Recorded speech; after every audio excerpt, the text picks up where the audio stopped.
Your room feels colder tonight. You're sitting across from the person you once called home. Silence stretches between you like a dark river. You don't dare to ask the questions haunting your mind because you already fear the answers. Inside your brain, a swarm. What makes cheating happen here in the territory where comfort and honesty are supposed to reign? You believed infidelity was just gossip for the unlucky or tales whispered in movies. But now, you sense it, close, breathing at your back. The unspoken crack in your connection spreads by the hour. Everything you trusted, love, loyalty, truth, is dissolving. You repeat, "This can't happen to me," but that simple thought is your first lie. Your mind is already leading you down a shadowed path. The real danger isn't your partner, it's the false security you cling to. Tonight, every certainty you ever had about relationships, your mind, even how trust really works, begins to die. Are you ready to see the raw reason you've been missing? They told you cheating is simple: weak will, lack of love, someone stepping outside the rules. You grew up with the belief that loyalty sits at the center of real relationships. It was always about morals, choices, character. No one warned you about the storm beneath your calm face. The real reason cheating happens isn't about bad people or cruel partners. It's about brains wired for survival, not comfort. Attachment, longing, attraction. Science says these live inside ancient circuits, not wedding vows. You fool yourself thinking staying faithful is natural, that you'll instinctively protect what matters.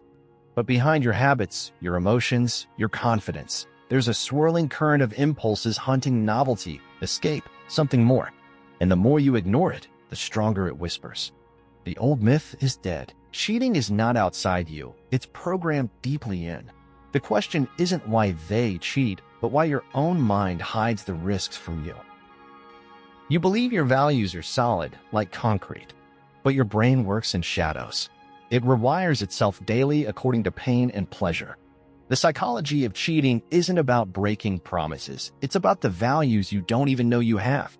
You promise loyalty, but crave excitement. You uphold honesty, but secretly long for validation. Habits form in childhood, colored by rejection, competition, loss, uncertainty.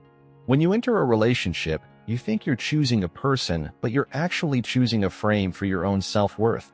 If your needs go unmet, if communication disintegrates, if attraction fades, your mind will hunt for what it misses. Sometimes you're not protecting your relationship, you're defending an idea of yourself you're afraid to lose. You're not fighting a partner, you're fighting your own shifting, secret values. You want to be seen, truly, not just loved, but admired, desired, understood. Confidence is a drug, your brain is a chemist. Every interaction in your relationship either boosts your internal sense of self or drains it dry. When communication becomes monotone, when passion is just a distant echo, your habits search for proof you still matter. Maybe you flirt with the edge, a message left unanswered, a glance that lasts too long, a secret resentment in your chest. Cheating is never a decision made overnight. It is a hunger for affirmation, a desperate wish to feel alive, relevant, powerful. The mind will sabotage what you have just to taste what you think you need. Rarely does anyone confess, "I just wanted to believe I still exist." You're not chasing a new partner. You're chasing the feeling of being real. Here is the truth most never dare to see. The mind is not moral. It's tactical. Emotions drive your habits more than any spoken promise.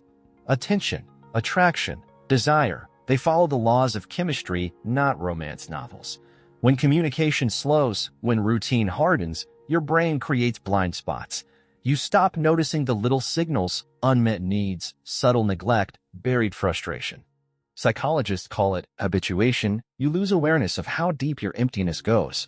Attraction outside your relationship feels like oxygen. Cheating isn't just about bodies meeting in the dark. It's about minds reaching for what your relationship once gave, but stopped feeding. Every time you ignore your own loneliness, you prime yourself, your confidence, habits, thinking towards betrayal. You are not immune. Your psychology is already playing both sides.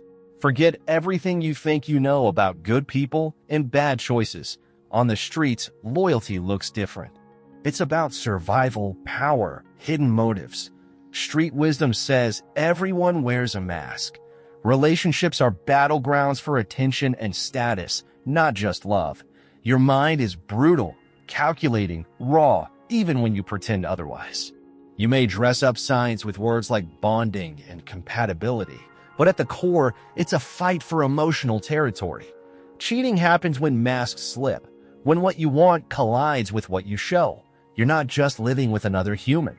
You're living with a mind desperate to win the story. If you ignore your real motives, you're vulnerable.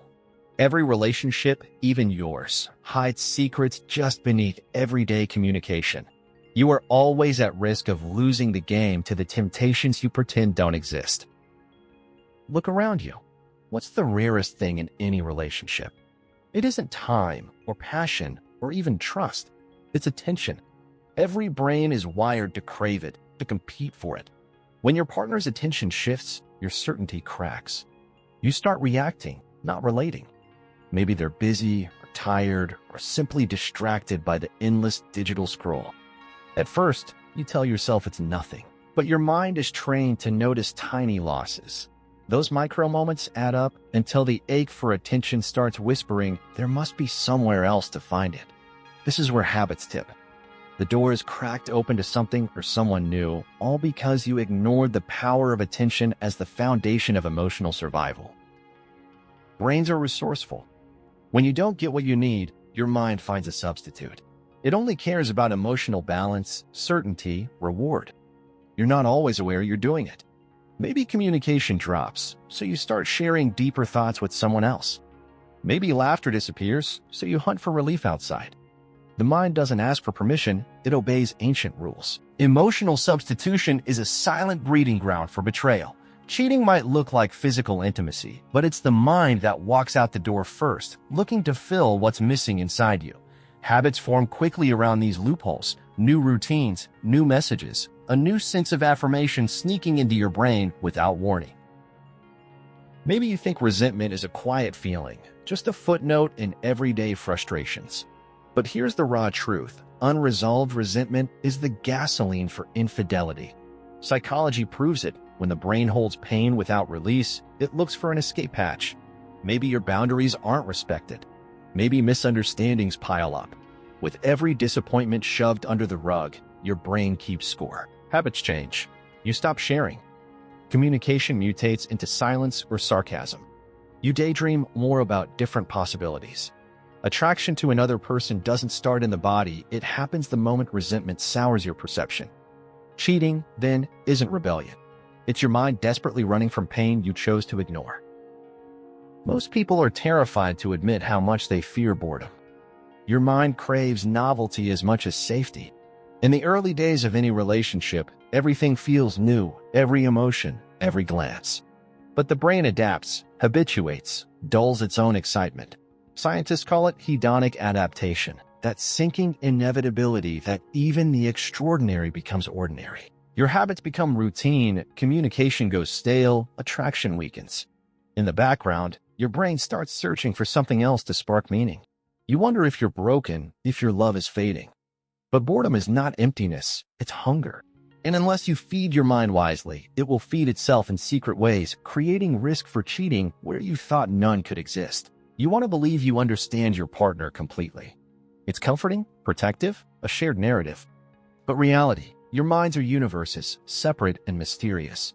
No matter how well you communicate, how much history you share, secret thoughts remain unspoken. Misunderstandings breed frustration. Small needs go unmet because you assumed you already knew. The myth of total understanding creates blindness, hiding emotional gaps until they become chasms. Confidence erodes, attraction becomes conditional, habits are replaced by rituals of avoidance. In those silent spaces, cheating becomes an answer, however destructive, to the ache of being invisible. The scariest betrayals don't happen in beds. They happen when you abandon curiosity for comfort. We say we want honesty, but the truth almost always hurts. The mind will avoid pain, even when avoiding it breeds disaster. It creates defensive routines, withholding, downplaying needs, masking disappointment. Psychological research shows most people fear confrontation more than betrayal itself. A difficult conversation seems more dangerous than the silent damage accumulating inside your relationship. This avoidance becomes habit, a muscle you strengthen every time you say it's fine when your gut knows it's not. Gradually, you lose the courage to ask uncomfortable questions. What started as a fear of conflict shifts into a fear of reality. When cheating happens, it's because the truth was ignored, postponed, or denied so long that the mind needed an escape route.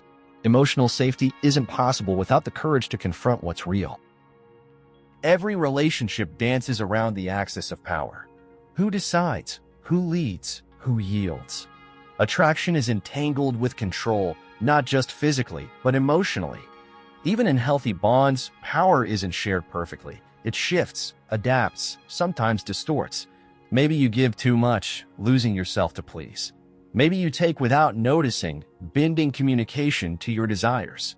The brain tracks power like currency, quietly measuring if you feel valued or invisible. When power imbalances grow sharp, silent resentment, desperation to reclaim status, cheating can become an act of rebellion, a way to feel in control again.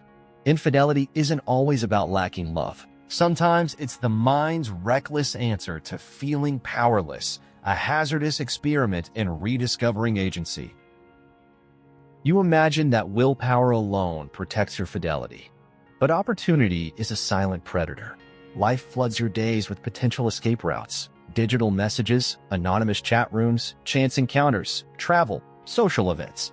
Technology especially magnifies the risk. New avenues for emotional and physical secrecy. The more opportunities your mind detects, the harder it is for habit and loyalty to survive. Studies show cheating jumps when temptation is close and accountability fades. You aren't just deciding to betray, you're reacting to a world bursting with secret doors. Every time you tell yourself it's just circumstance, you overlook how opportunity quietly reprograms your psychology. Vigilance isn't just about trust. It's about recognizing how easily you can slip when the world hands you a key. Sometimes cheating isn't a search for pleasure, but a desperate call for rescue. The mind is fragile after loss. A loved one dies, a dream disappears, identity breaks. In grief, your communication falters, attraction suffers, emotional routines dry up. You stop reaching out, believing no one can understand. The hunger for affirmation multiplies. In these raw moments, the chance to escape pain or restore hope appears as forbidden comfort. Cheating doesn't heal your wounds, but for a brief instant, it pretends to fill the void of grief. Most people never confess, "I cheated because I was drowning, not hungry." Understanding the role of loss can save a relationship from repeating tragedies rooted in trauma, not pleasure. Every society creates rules about love, loyalty, even how cheating should feel. Family, friends, media plant expectations deep in your brain. You measure your relationship against invisible scripts, how long passion should last, how often communication should happen, whether you should feel satisfied. Social pressure is relentless, bending your confidence, habits, attraction to fit a mold. Envy, comparison, judgment leak in. You may cheat not just out of desire, but out of frustration that your relationship doesn't match the fantasy sold to you. Culture teaches you what happiness should look like and punishes you when reality diverges. Betrayal isn't always personal. Sometimes it's a wound inflicted by the stories you've inherited without knowing. You think time heals, but sometimes it only builds walls. The longer emotional distance lasts, the more the mind adapts to isolation. At first, the space feels temporary, a bad week, a missed conversation. But habits shift quickly, communication narrows to logistics, attraction dims, your confidence in the relationship erodes. The brain resists closeness when distance becomes familiar. It starts seeking connection elsewhere, even if you never intended harm. Cheating grows out of emotional gaps, not sudden decisions. When you allow silence and routine to smother the bond, you prime yourself for betrayal, not because you stopped loving, but because you stopped reaching out. The solution isn't romance, but radical honesty and deliberate effort to bridge the distance that breeds risk. Everyone thinks cheating won't happen to me. It's a comfort built on denial, the illusion that your willpower, love, or routines are stronger than psychological reality. Even the most loyal minds are shaped by internal forces, emotion, opportunity, boredom, resentment. Studies prove this over and over. Cheating is never about exceptional weakness, but the universal vulnerability that comes with being human. The illusion of immunity leads you to ignore warning signs, dismiss small betrayals, and avoid uncomfortable truths. You build your habits and communication around this blind spot. But denying risk makes you more susceptible, not less. Confidence must come from awareness, not ignorance. Only when you name your real risks can your loyalty withstand temptation. When cheating shatters the peace, blame floods the space between you. It's a natural instinct to point, defend, explain. But the psychology of infidelity is rarely about one villain or victim. Habits, attachment styles, family history all contribute. Without conscious effort, relationships repeat old wounds. You blame your partner for attention elsewhere, but maybe you're ignoring patterns you both inherited. Communication breaks down, attraction feels forced, and you replay the same battles as before. The blame game is a distraction from understanding how human flaws create cycles of betrayal. Forgiveness can start only when you recognize that healing requires confrontation with the pattern, not just the person. After betrayal, most want quick solutions, apologies, promises, plans. But true healing demands radical self-honesty, a willingness to dissect your own motives. You must examine your confidence, habits, attraction, communication, values, and pain without flinching. This is the hardest work because your brain hides truths to protect you. The psychology of cheating reveals that every repair starts inside, not between. Are you willing to see your needs and flaws? Can you name the emotional hunger that led you or your partner astray? Healing is not just reconciliation, it's a reconstruction of trust and awareness. Without this deep honesty, old wounds will return and the cycle continues. The path forward is brutal, but it's also the source of real strength.